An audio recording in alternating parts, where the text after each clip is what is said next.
Begin by safely raising and supporting the vehicle along with removing the rear wheels. For additional assistance with that task, please follow the link provided at the end of this video.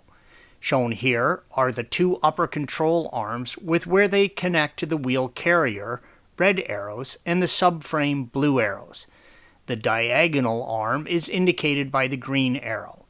Several components have been removed for photographic purposes only.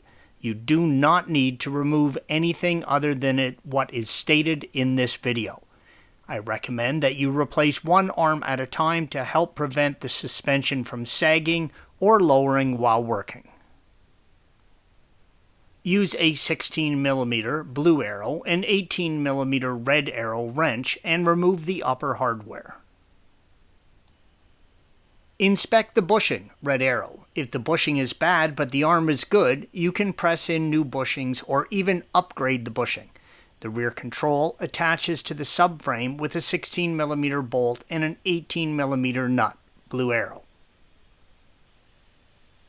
The forward upper control arm has a longer bolt, red arrow. Make sure not to mix these up. Here is an upper control arm out of the vehicle. There is nothing wrong with this arm, but if the bushings were going bad, you could replace the arm and replace the bushing with an upgrade. Please see the link provided at the end of this video for replacing your bushings and upgrading them. This image shows the diagonal arm where it connects to the subframe, red arrow.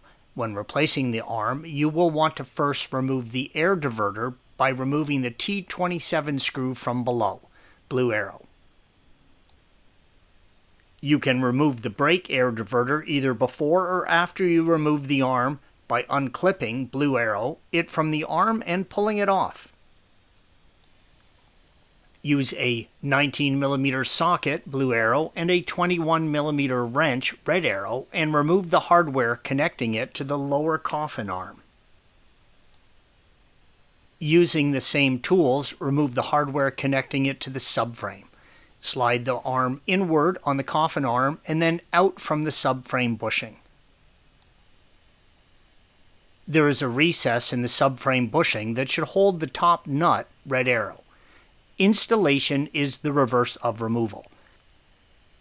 Do not put any grease on the Dacromet finished hardware.